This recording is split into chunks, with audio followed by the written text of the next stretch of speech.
Good morning students. ઘણા દિવસ પછી આપણે ફરી પાછા મળી રહ્યા છે અને અગાઉની જેમ ફરીથી નિયમિત રીતે બધું તૈયાર કરતા થઈ જાઓ. આપણું કાર્બનિક રસાયણને આપણે કન્ટિન્યુ કરીએ છીએ અને જે 10મું પ્રકરણ છે આપણે હેલો આલ્કેન હેલો એરિનને એ થઈ ગયું. હવે 11મું પ્રકરણ છે આલ્કોહોલ, ફિનોલ અને ઇથર. આપણે કાર્બનિક સંયોજનોમાં મોટે ભાગે બે તત્વો આવે, કાર્બન અને હાઇડ્રોજન. તો બે તત્વો જો હોય તો એને આપણે હાઇડ્રોકાર્બન કહીએ છીએ. બરાબર, તમને ખ્યાલ છે કે જે સંયોજનો કાર્બન અને હાઇડ્રોજન બે તત્વોથી બને એને હાઇડ્રોકાર્બન કહેવાય. તો હાઇડ્રોકાર્બનની અંદર આપણે 4 સંયોજનોની વાત કરી: આલ્કેન, પછી આલ્કીન, આલ્કાઇન અને એરિન. બરાબર, 1 બંધવાળા, 2 બંધવાળા, 3 બંધવાળા અને આ આપણા એરોમેટિક સંયોજનો હતા. તો હાઇડ્રોકાર્બન સંયોજનોમાંથી આ બધા નવા સંયોજનો બને છે. તો એની પહેલાંનું જે ચેપ્ટર આપણે ભણ્યા એમાં આપણે જોયું કે કાર્બન હાઇડ્રોજનની સાથે એક્સ હેલોજન પરમાણુ જોડાતો હતો, એટલે આપણે એને હેલોજનયુક્ત હાઇડ્રોકાર્બન સંયોજનો પણ કહી શકાય. એમાં હેલો આલ્કેન, હેલો એરિન, એની બધી વાતો આપણે કરી. હવે આપણે જે વાત કરશું એમાં હેલોજનને બદલે ઓક્સિજન જોડાશે, એટલે કાર્બન, હાઇડ્રોજન અને ઓક્સિજનવાળા સંયોજનો છે. આ પ્રકારના સંયોજનોમાં આપણી પાસે 2 પ્રકરણ છે, 11 અને 12. તો 12મા પ્રકરણની અંદર આપણે આલ્ડીહાઇડ, કીટોન અને કાર્બોક્સિલિક એસિડની વાતો છે. બરાબર, અહીંયા પણ આ 3 તત્વોથી બનવાનું છે, કાર્બન, હાઇડ્રોજન અને ઓક્સિજનથી. તો પહેલાં આપણે બંને વચ્ચેનો મૂળભૂત ભેદ સમજીએ કે અહીંયા આગળ ઓક્સિજન છે એ આ રીતે 2 બંધ બનાવે છે, 2 એક બંધ બનાવે છે અને એ 2 બંધ આમ ડાયરેક્ટ પણ બનાવી શકાય. તો જે સંયોજનોમાં કાર્બન અને ઓક્સિજન વચ્ચે આવી રીતે એક બંધ હશે એ સંયોજનો આપણે આ આલ્કોહોલ, ફિનોલ અને ઇથરમાં આવવાનું.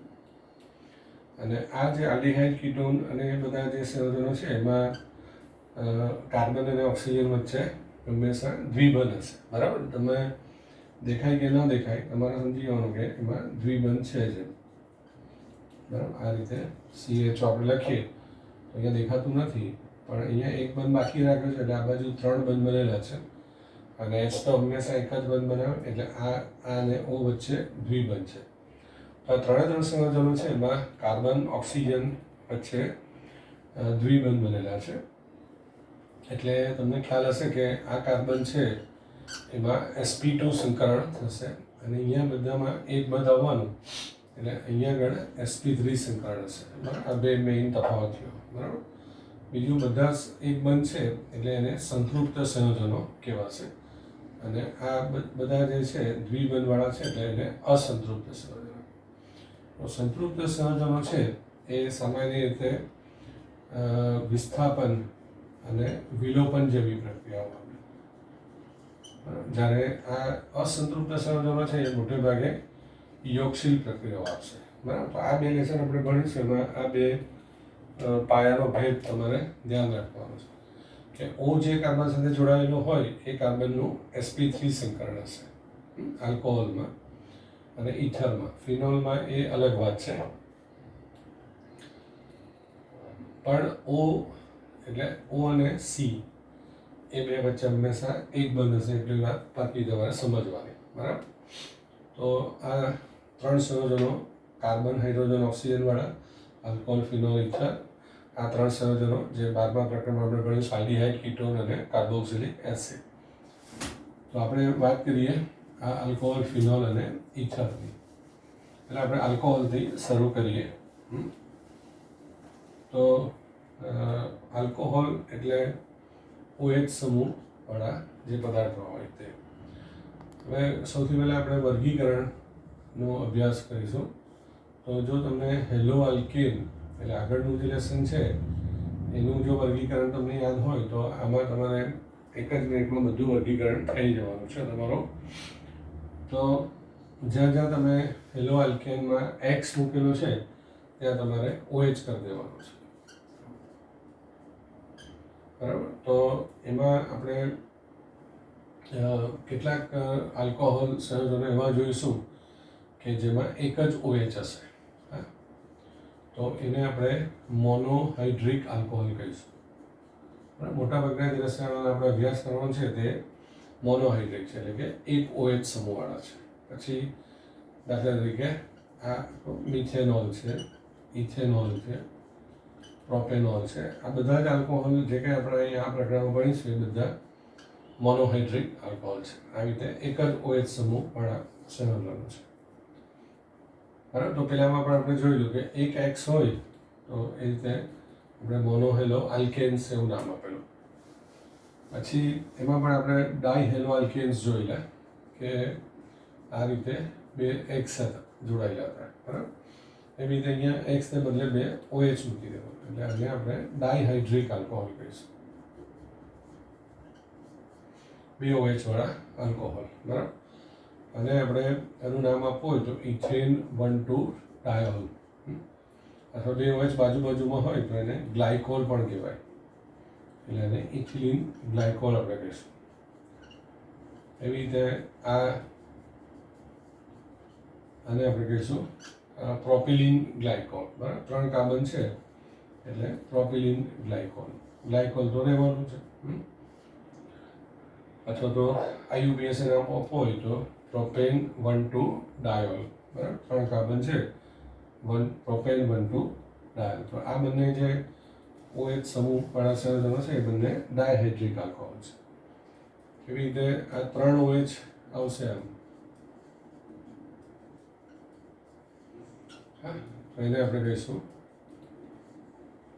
ટ્રાયહાઇડ્રિક આલ્કોહોલ, બરાબર. જે તમને ખ્યાલ છે આ પ્રોપેન 1,2,3 ટ્રાયોલ, જેને આપણે ગ્લિસરીન તરીકે પણ ઓળખીએ છીએ. તો પ્રોપેન 1,2,3 ટ્રાયોલ એ ટ્રાયહાઇડ્રિક આલ્કોહોલ, એટલે એક OH, બે OH, 3 OH એ પ્રકારના આલ્કોહોલ થશે. તો સમજી શકાય એવું છે. અને હેલો આલ્કેન્સમાં પણ એ જ રીતે આપણે જોયેલું. હવે મેઇન જે વર્ગીકરણ હતું કે તમને હમણાં સમજાવ્યું કે ભાઈ આ O છે એ C સાથે એક બંધથી જોડાયેલો હોય, કેમ કે O બે બંધ બનાવે પણ આલ્કોહોલ ફિનોલિકમાં OH સમૂહ આવવાનો, એટલે આ H સાથે O એક બંધ બનાવે એટલે ચોક્કસ જ એ C સાથે એક જ બંધથી જોડાયેલો હોય. એટલે આ 3 સંયોજનોમાં તમારે ધ્યાન રાખવાનું કે C અને O વચ્ચે એક બંધ જ હશે. તો આ જે કાર્બન છે એ sp3 સંકરણવાળો છે. જ્યારે પણ કાર્બનના ચારે ચાર એક જ બંધ હોય બનેલા ચારે ચાર, તો તમારે સમજાવો કે sp3 સંકરણ. તો એમાં આપણે હેલો આલ્કેનની અંદર તમે ભણ્યા હતા કે ભાઈ પ્રાથમિક, દ્વિતીયક અને તૃતીયક, આવી રીતે તમને સમજાવ્યું હતું. CH2X, CHX અને CX. તો પ્રાથમિક અલ્કાઇલ હેલાઇડ, દ્વિતીયક હેલાઇડ અને તૃતીયક હેલાઇડ. હવે એને બદલે આપણે પ્રાથમિક, દ્વિતીયક, તૃતીયક આલ્કોહોલ કહીશું, બરાબર. આ રીતે એક્સને બદલે OH મૂકવાનું. તો OH વાળો જે કાર્બન છે એ બીજા એક જ કાર્બન સાથે જોડાયેલો હોય તો પ્રાથમિક આલ્કોહોલ. OH વાળો કાર્બન આવી રીતે બીજા બે કાર્બન સાથે જોડાયેલો હોય તો આ દ્વિતીયક આલ્કોહોલ, બરાબર. આ જોઈ લેવાનું તમારે. અને આ રીતે OH વાળો કાર્બન બીજા 3 કાર્બન સાથે જોડાયેલો હોય તો આને તૃતીયક આલ્કોહોલ કહેવાય, બરાબર. તો આલ્કોહોલના 3 પ્રકાર થવાના: પ્રાથમિક આલ્કોહોલ, દ્વિતીયક આલ્કોહોલ અને તૃતીયક આલ્કોહોલ. અને 3 અગત્યનું છે, ધ્યાન રાખજો. તો O જે કાર્બન સાથે જોડાયેલો હોય એનું sp3 સંકરણમાં હોય તો આ રીતે પ્રાથમિક, દ્વિતીયક અને તૃતીયક 3 પ્રકાર થાય. પછી તમને આ પણ ખ્યાલ છે જ, બરાબર. તો આને આપણે એલાઇલિક હેલાઇડ એવું કંઈક નામ આપ્યું, બરાબર. તો અહીંયા આગળ હવે તમારે એક્સને બદલે OH કરી દેવાનું, એટલે આને આપણે કહીશું એલાઇલિક આલ્કોહોલ. એટલે OH વાળો જે કાર્બન છે તેમાં sp3 સંકરણ છે, પણ એની બાજુનો જે કાર્બન છે એ દ્વિબંધવાળો છે. એટલે જ્યારે જે OH સમૂહ જે કાર્બન સાથે જોડાયેલો હોય એ sp3 સંકરણવાળો હોય, પણ એની બાજુનો કાર્બન દ્વિબંધ સાથે જોડાયેલો હોય તો એને એલાઇલિક આલ્કોહોલ કહેવાય. બરાબર, ધારો કે આ તમને આપ્યું છે, હવે દ્વિબંધ છે, હવે અહીંયા OH મૂકવું તો આને એલાઇલિક નહીં કહેવાય, કેમ કે અહીંયા આગળ દ્વિબંધવાળા કાર્બન સાથે જોડાયેલો છે, એટલે આ sp2 સંકરણ થઈ ગયું. એટલે અહીંયા જ્યાં એક બંધ છે ત્યાં તમારે OH મૂકી દેવાનું. બરાબર, એટલે આ રીતે તમે જોઈ શકો કે આ બધા કાર્બનના બંધ છે તે ચારે ચાર એક બંધ છે.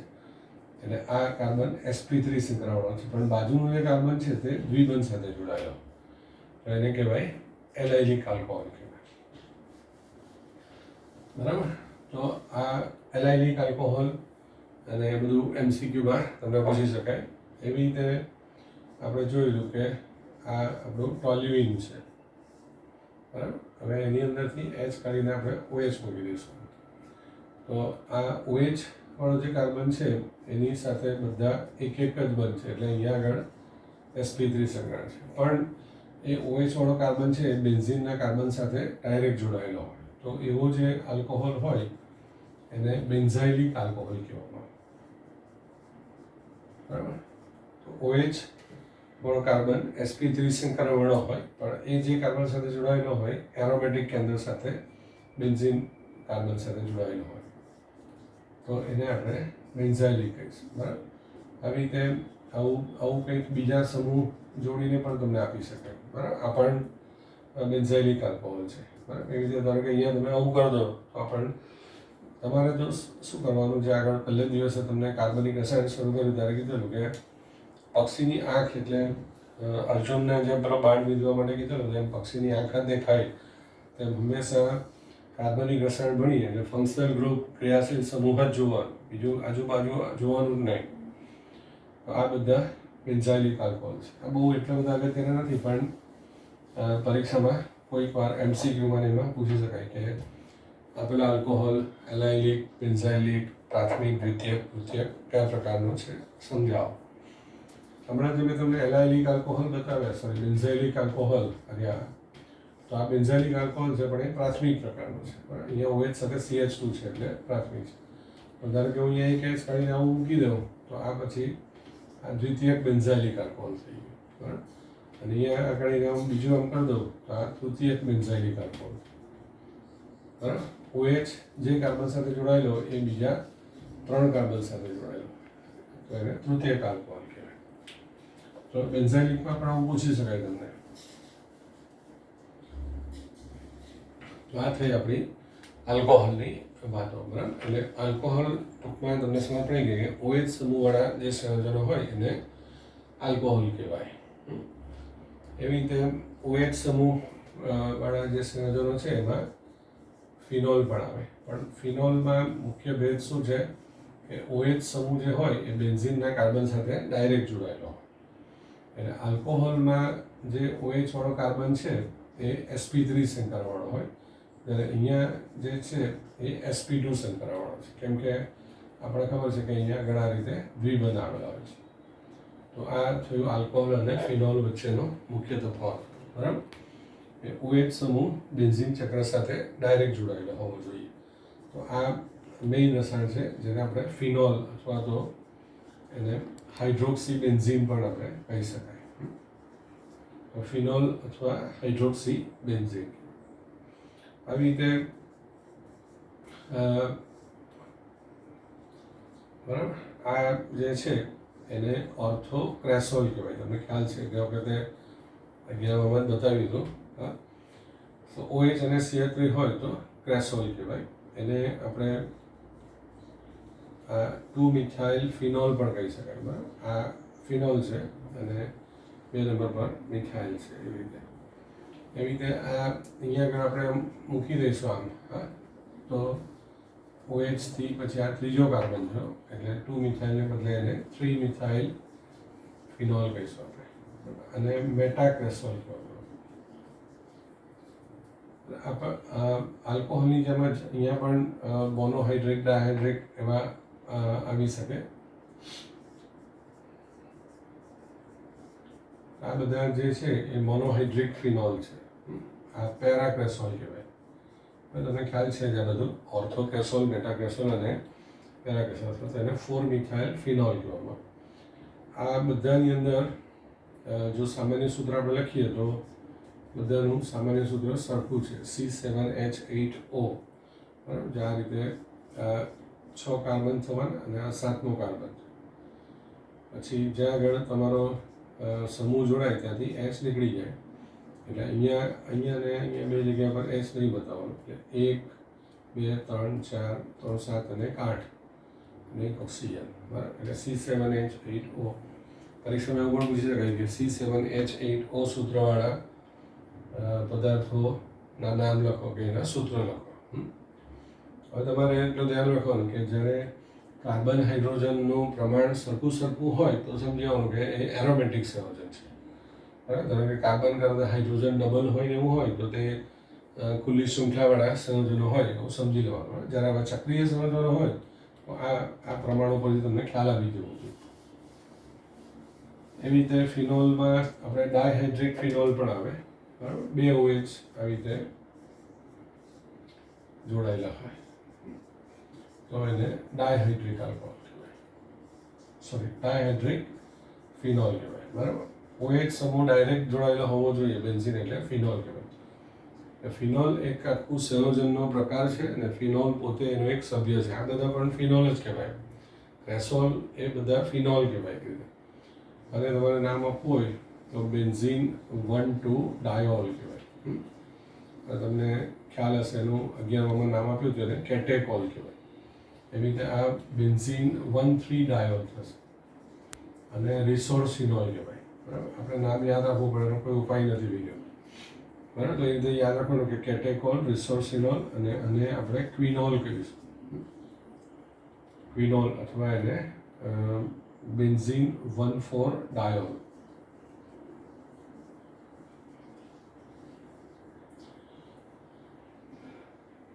એને તમે 1,2-ડાયહાઇડ્રોક્સી બેન્ઝીન પણ કહી શકો, બરાબર. આ રીતે 1 2 3 4 5 1,2-ડાયહાઇડ્રોક્સી બેન્ઝીન એવી રીતે પણ નામ આપી શકો. જેમ ફિનોલમાં નામ આપ્યું ને કે હાઇડ્રોક્સી બેન્ઝીન, એવી રીતે 1,3-ડાયહાઇડ્રોક્સી બેન્ઝીન. તો આ ડાયહાઇડ્રોક્સી ફિનોલ કહેવાય. એવી રીતે 3 OH વાળા પણ ફિનોલ આવી શકે, બરાબર. આ રીતે અને પાયરોગેલોલ કહેવામાં આવે. 1,2,4-ટ્રાયહાઇડ્રોક્સી બેન્ઝીન, 1,2,4-ટ્રાયહાઇડ્રોક્સી બેન્ઝીન. અથવા તો આપણે નામ આપવું હોય તો બેન્ઝીન 1,2,4-ટ્રાયઓલ બંને નામ આપી શકાય. તો આ રીતે ફિનોલ આ પ્રમાણે આવવાના. એવી રીતે આપણે આગળનું 11મું પ્રકરણ છે, 10મું પ્રકરણ, એમાં આ બધા પણ જોયેલા. નાઇટ્રોફિનોલ્સ કહેવાય, પેરાનાઇટ્રોફિનોલ, આ બ્રોમોફિનોલ્સ છે, ઓર્થોબ્રોમોફિનોલ, આ મેટાક્લોરોફિનોલ. આ બધા આવા પણ ફિનોલ આવી શકે. એવી રીતે તમે આ જોઈ લો 2,4-ડાયનાઇટ્રોફિનોલ અને 2,4,6-ટ્રાયનાઇટ્રોફિનોલ, જેને આપણે પિક્રિક એસિડ એવું પણ નામ આપેલું યાદ હશે તમને લોકોને. હા, તો આ પિક્રિક એસિડ એક એવો ફિનોલ છે અથવા તો એવો એસિડ છે કે જેમાં OH સમૂહ હોતો નથી. સામાન્ય એસિડમાં COOH સમૂહ હોય. એટલે કોઈ પૂછે કે આપેલા એસિડમાંથી કયો એસિડ COOH સમૂહવાળો નથી, તો ધ્યાન રાખવાનું આ પિક્રિક એસિડ. એવો પ્રશ્ન આવી શકે. તો થયું આલ્કોહોલ, ફિનોલ ની વાતો, બરાબર. એનું વર્ગીકરણ ને એના કેટલાક સૂત્ર. હવે ત્રીજું જે રસાયણ છે આપણું ઇથર છે. તો ઓની આજુબાજુ આવી રીતે 2 આલ્કિલ સમૂહ જોડાયેલા હોય, બરાબર. અથવા તો એક આલ્કિલ સમૂહ અને એક એરાઇલ સમૂહ જોડાયેલો હોય, અથવા તો 2 એરાઇલ સમૂહ જોડાયેલા હોય તો એને ઇથર કહેવામાં, બરાબર. ઓક્સિજન સાથે 2 આલ્કિલ સમૂહ, 2 એરાઇલ સમૂહ કે એક આલ્કિલ અને એક એરાઇલ સમૂહ હોય તો એને ઇથર કહેવાય. આપણે એવી રીતે પણ સમજી શકાય કે આલ્કોહોલ છે તો એમાંથી H કાઢીને આવી રીતે બીજો સમૂહ મૂકીએ તો ઇથર બની જાય. એવી રીતે આ ફિનોલ છે તો આલ્કોહોલ ફિનોલમાંથી ટૂંકમાં બંને સંયોજનો બનવાના છે. આ તમારું ઇથર થઈ ગયું, બરાબર. જો અહીંયા તમારું આ બંને સમૂહ છે એ અલ્કિલ સમૂહ છે, આર અને આર ડેશ. હા, અરે આ બે અહીંયા આગળ આ એરાઇલ સમૂહ છે, ફિનાઇલ સમૂહ એટલે એરાઇલ સમૂહ કહેવાય ને, આ અલ્કિલ સમૂહ છે. એવી રીતે તમે આવું પણ બતાવી શકો. આ બંને જે છે એ એરાઇલ સમૂહ છે, આ ડાયફિનાઇલ ઇથર કહેવાય. તો ઇથર એટલે શું એ તમને બધાને ખ્યાલ આવી ગયો કે ઓ સાથે બે બે કાર્બનિક સમૂહ ટૂંકમાં આપણે જોડવાના. મિથાઇલ, ઇથાઇલ, પ્રોપાઇલ, ફિનાઇલ આવા બધા સમૂહ જોડાય અને જે બને એને ઇથર કહેવામાં આવે. હવે ઇથર જે છે એ શું છે તમને ખ્યાલ આવી ગયો કે ઓની આજુબાજુ બે સમૂહ આપણે જોડવાના, બરાબર. હવે આ જે બે સમૂહ આપણે જોડીએ એ બંને સરખા પણ હોઈ શકે અને જુદા જુદા પણ હોઈ શકે. તો બે સરખા સમૂહ આપણે જોડશું, બરાબર, તો એને સાદો ઇથર અથવા તો સંમિત ઇથર કહેવાય. સંમિત એટલે સમ એટલે સરખું અને મિત એટલે આકાર, જેનો દેખાવ આકાર સરખો છે, બરાબર. આ જો ઓની આજુબાજુ સમૂહને તમે કીધું કે એમ જોવાનું, બંને બાજુ સરખું દેખાય છે એટલે સંમિત અથવા તો સાદો કહેવાય, બરાબર. આ જુઓ, ઓની આજુબાજુ બંને સરખું દેખાય છે, બરાબર. ઘણી વાર અને તમને આવી રીતે પણ એ લોકો આપે, બરાબર. આ પણ આવી રીતે આમ લખી શકાય. તો ઓક્સિજનની આજુબાજુ જોડાયેલા બંને સમૂહ સરખા હોય તો સાદો ઇથર કહેવાય. અને ઇથરનું નામ આપવું હોય તો જેટલા કાર્બનની લાંબી શૃંખલા હોય એ પ્રમાણે આલ્કેન નામ લખી દેવાનું, બરાબર. ધારો કે અહીંયા એક જ કાર્બન છે એટલે મિથેન થશે, અને આ મિથાઇલ અને ઓક્સિજન મળીને એનું નામ થશે મિથોક્સી, એટલે મિથોક્સી મિથેન કહેવાય. એવી રીતે આ ઇથાઇલ વત્તા ઓક્સિજન, બરાબર, એટલે એ મળીને એનું નામ થશે ઇથોક્સી, એટલે ઇથોક્સી ઇથેન કહેવાય. અને તમારે ઇથર તરીકે નામ આપવું હોય તો બી આપી શકો, ડાયમિથાઇલ ઇથર.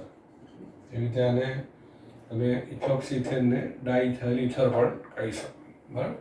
તો જ્યારે બંને સમૂહ ઓની આજુબાજુના સરખા હોય, બે આલ્કાઇલ કે બે એરાઇલ એવું મેં નથી કીધું, બંને સમૂહ સરખા હોવા જોઈએ કાર્બનની સંખ્યા અનુસાર. એવી રીતે ધારો કે આવું આપ્યું છે, બરાબર. આ ફિનાઇલ સમૂહ કહેવાય એટલે ડાયફિનાઇલ ઇથર કહેવાય. ટૂંકમાં હવે તમારે સમજવાનું કે ઇથરની આગળ ડાય શબ્દ આવે એટલે તમારે સાદો કે સંમિત ઇથર કરો, બરાબર. આ ફિનાઇલ છે એને તમે આવી રીતે પણ લખી શકો. તો આ ફિનાઇલ અને ઓક્સિજન આ બેન્ઝીન છે, અને ફિનાઇલ અને ઓક્સિજન એટલે ફિનોક્સી એની અંદર જોડાયેલું છે એટલે ફિનોક્સી બેન્ઝીન કહેવાય. અથવા તો સાદું નામ આપવું હોય તો ડાયફિનાઇલ ઇથર કહેવાય, બરાબર. એટલે ડાય ઇથરની આગળ ડાય શબ્દ આવે એટલે સમજી આવું કે સાદા કે સંમિત ઇથર થાય, બરાબર. તો ઇથરનું એક વર્ગીકરણ થયું સાદો અને સંમિત ether, symmetrical ether, simple ether કહેવાય ને. અને બરાબર, તો આ બંને સમૂહ જે છે એ આર અને આર ડેશ સરખા હોય તો સાદા, અને આ બંને જો જુદા જુદા હશે તો એને મિશ્ર ઇથર કહેવાય. દાખલા તરીકે આ જુઓ, તો આ બંને બાજુ જુદું જુદું દેખાય છે. હવે બે કાર્બન વાળી લાંબી શૃંખલા છે એટલે ઇથેન, આલ્કેન નામ ઇથેન લખી દેવાનું, અને મિથાઇલ અને ઓક્સિજન મળીને મિથોક્સી ઇથેન થશે. અને ઇથર પ્રમાણે નામ આપવું હોય તો જે સમૂહ હોય એનું નામ વારાફરતી લખવાનું અને પાછળ ઇથર શબ્દ લખે, બરાબર. ઇથરવાળું નામ એ સાદું નામ કહેવાય અને સામાન્ય નામ કહેવાય, અને ઓક્સીવાળું જે નામ હોય એ આઈયુપીએસી નામ કહેવાય. જ્યાં જ્યાં પણ ઓક્સી નામ આવે એટલે આઈયુપીએસી. હવે આમાં ઇથાઇલ અને મિથાઇલ છે તો મિથાઇલ ઇથાઇલ એવું નહીં લખાય, બરાબર. એટલે એમાં જે અંગ્રેજી આલ્ફાબેટમાં જે પ્રમાણે આવતું હોય ઈ પહેલાં આવે, ઇથાઇલ અને પછી એમ આવે, એટલે એ રીતે આલ્ફાબેટ પ્રમાણે એનું નામ આપવાનું. તો ઇથાઇલ, મિથાઇલ, ઇથર એ મિશ્ર ઇથર. એવી રીતે તમે આ રીતે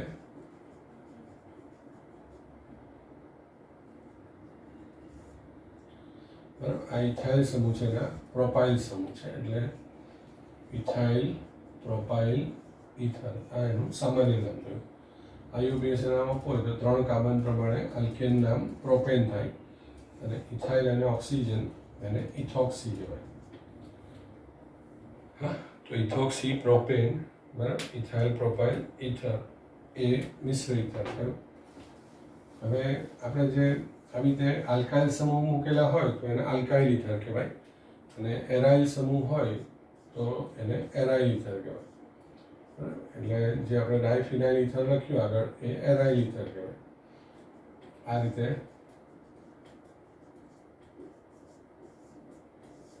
આ બંને એરાઇલ ઇથર કહેવાશે. બરાબર. આ રીતે એરાઇલ સમૂહ જોડાયેલા હોય તો એરાઇલ ઇથર. આ સાદો છે, બરાબર. આનું નામ તમને ખ્યાલ હશે જ. અને આપણે મિથોક્સી બેન્ઝીન કહીશું. બરાબર. જ્યારે બેન્ઝીન આવે તો મૂળ નામ બેન્ઝીન આપવાનું. મિથાઇલ અને ઓક્સિજન, બરાબર, એવી રીતે ઇથાઇલ અને ઓક્સિજન એટલે ઇથોક્સી બેન્ઝીન થશે, અને ફિનાઇલ અને ઓક્સિજન એટલે ફિનોક્સી બેન્ઝીન. આ રીતે મિથોક્સી બેન્ઝીન, ઇથોક્સી બેન્ઝીન અને ફિનોક્સી બેન્ઝીન આ 3 આપણા ઇથર થયા. બરાબર. હવે એનું તમને બીજું નામ આપવું હોય તો આ મિથાઇલ ફિનાઇલ ઇથર કહેવાય. બરાબર. જે તમારું આ મિથાઇલ નામ છે એનું આ ભાગને ફિનાઇલ ભાગ કહેવાય, એટલે મિથાઇલ ફિનાઇલ ઇથર કહેવાય. અને ત્રીજું નામ એનું અગત્યનું છે એનિસોલ. બરાબર. એવી રીતે આ ઇથાઇલ ભાગ છે, બરાબર, આ ફિનાઇલ ભાગ છે અને ઇથર. બરાબર. એટલે ફિનાઇલની સ્પેલિંગ PHENY છે. બરાબર. એટલે E અને M પછી P આવવાનું છે. ઇથાઇલ ફિનાઇલ ઇથર. અને એનું ત્રીજું નામ છે એને ફેનિટોલ ના નામે આપણે ઓળખીશું. બરાબર.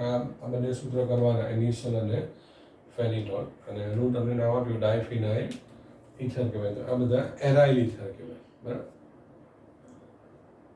તો ઇથરનું નામ અને વર્ગીકરણ આપણે વાત કરી. તો આ રીતે 3 સંયોજનો આપણે અહીંયા આગળ આ પેટર્નમાં ભણીશું. બરાબર. આલ્કોહોલ, ફિનોલ અને ઇથર. OH સમૂહવાળા જે સંયોજનો હોય એ આલ્કોહોલ સમૂહ કહેવાય. અને મેઇન આપણે આલ્કોહોલ ફિનોલની વાત કરી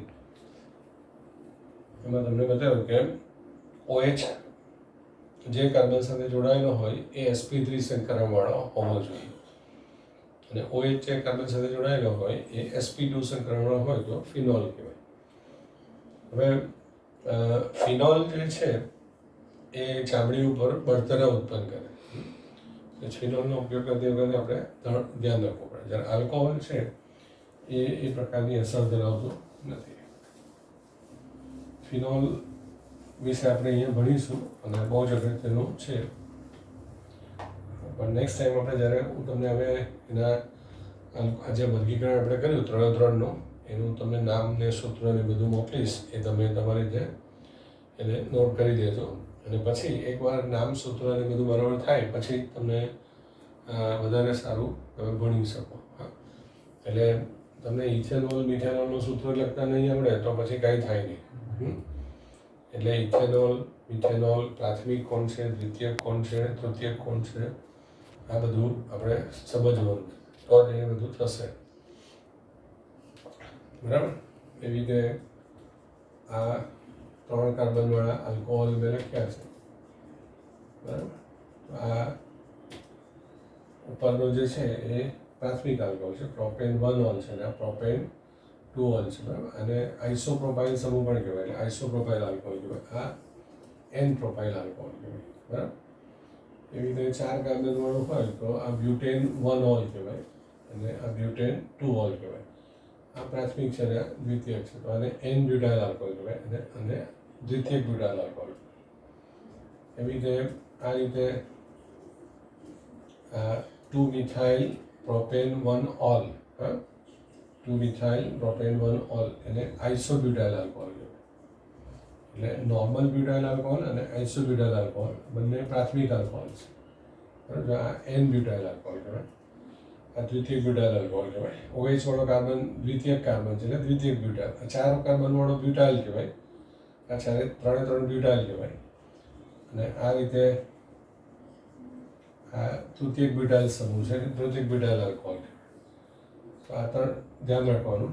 N બ્યુટાઇલ આલ્કોહોલ, આ દ્વિતીયક બ્યુટાઇલ આલ્કોહોલ, આઇસોબ્યુટાઇલ આલ્કોહોલ અને આ તૃતીયક બ્યુટાઇલ આલ્કોહોલ. બરાબર. તો કોઈ એ પણ પૂછશે કે ભાઈ આઇસોબ્યુટાઇલ આલ્કોહોલ કયા પ્રકારનો છે? તો સૂત્ર તમને ખ્યાલ હશે તો હશે. બરાબર. એવી રીતે આ એક બીજો એક આલ્કોહોલનું ધ્યાન રાખવાનું. હા, તમને ખ્યાલ છે કે વખતે કર્યું હતું છતાં પણ 2,2-dimethyl propane 1-ol. બરાબર. ટોટલ એમાં 5 કાર્બન છે. 1, 2, 3, 4 અને 5. એટલે 5 કાર્બન હોય તો એને પેન્ટાઇલ સમૂહ કહેવાય. એટલે પેન્ટાઇલ આલ્કોહોલ કહેવાય. પણ આ સમૂહ જે છે એનો આકાર ગોળ દડા જેવો છે. એટલે એને આપણે બીજી ભાષામાં ગોળ આકાર હોય એને નિયો કહેવામાં આવે. એટલે નિયો પેન્ટાઇલ આલ્કોહોલ પણ કહેવાય. બરાબર. આ પણ સૂત્ર યાદ રાખવાનું પૂછે પરીક્ષામાં કે નિયો પેન્ટાઇલ આલ્કોહોલનું IUPAC નામ શું છે. હા, તો આ બધા આલ્કોહોલના સૂત્ર હું તમે લખીને મોકલીશ. સૂત્ર બરાબર તૈયાર કરી દેજો. પછી નેક્સ્ટ ટાઈમ જ્યારે આપણું લેક્ચર હશે ત્યારે આલ્કોહોલની બનાવવાની પ્રક્રિયાઓ અને એ આપણે વ્યવસ્થિત રીતે કરીશું. બરાબર.